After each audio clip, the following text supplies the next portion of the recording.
ಶೆಟ್ಟಿಗೊಂಡಹಳ್ಳಿ ಗ್ರಾಮ ಪಂಚಾಯಿತಿ ಆವರಣದಲ್ಲಿ ಸುದ್ದಿಗಾರರೊಂದಿಗೆ ಮಾತನಾಡಿದ ಮಾಜಿ ನಿರ್ದೇಶಕ ಹರಳೀಕೆರೆ ಪುಟ್ಟೇಗೌಡ, ತುರುವೇಕೆರೆ ಪೊಲೀಸ್ ಠಾಣೆಯಲ್ಲಿ ನಮ್ಮ ವಿರುದ್ಧ ದೂರು ದಾಖಲು ಮಾಡಿ ಸಹಕಾರ ಸಂಘದ ಚುನಾವಣೆ ಇರುವುದರಿಂದ ನೀತಿ ಸಂಹಿತೆ ಜಾರಿಯಲ್ಲಿದೆ.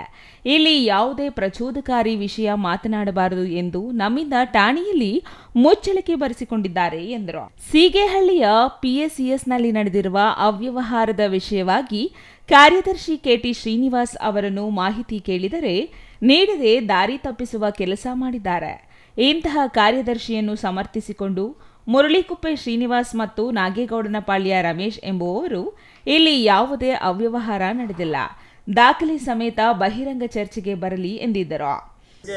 ಸಾಕಷ್ಟು ಒಂದು ತಿಂಗಳಿಂದ ಪತ್ರಿಕಾ ಮಾಧ್ಯಮದಲ್ಲಿ ಸಾಕಷ್ಟು ನಮ್ಮ ಸೀಗೆಹಳ್ಳಿ ಸೊಸೈಟಿಯ ಅವ್ಯವಹಾರದ ಬಗ್ಗೆ ನೀವು ಮುಂದೂ ಕೂಡ ಸಾಕಷ್ಟು ವರದಿಯನ್ನು ಮಾಡಿದ್ದೀರಿ.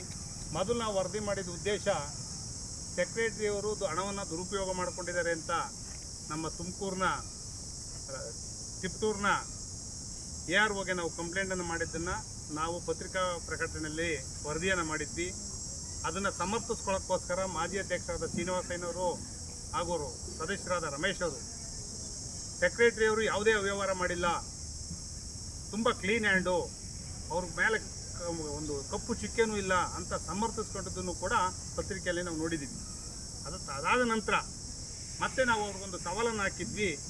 ಸೆಕ್ರೆಟರಿಯವರು ಸಾಕಷ್ಟು ಅವ್ಯವಹಾರವನ್ನು ಮಾಡಿದ್ದಾರೆ, ಅದನ್ನು ನಾವು ಬಹಿರಂಗಪಡಿಸ್ತೀವಿ, ಸಾಕ್ಷಿ ಸಮೇತ ಬರ್ತೀವಿ, ನಮ್ಮ ಸವಾಲಿಗೆ ನೀವು ಸಭೆಗೆ ಆಗಮಿಸಿ ನಾವು ಕೊಡ್ತಕ್ಕಂಥ ದಾಖಲಾತಿಗಳನ್ನು ನೀವು ಸ್ವೀಕರಿಸಿ ಅವತ್ತು ನೀವು ಸೆಕ್ರೆಟರಿಯ ತಪ್ಪು ಅಂತ ಒಪ್ಕೊಳ್ಳಿ ಅಂತ ನಾವು ಸವಾಲನ್ನು ಹಾಕಿದ್ವಿ. ಅವ್ಯವಹಾರ ಆಗಿರುವುದಕ್ಕೆ ಅವರು ನಮ್ಮ ಸವಾಲು ಸ್ವೀಕರಿಸಿದ್ದಿರುವುದು ಉದಾಹರಣೆ ಎಂದು ಆರೋಪಿಸಿದರು. Suresh Babu, CTV news, Turuvekere.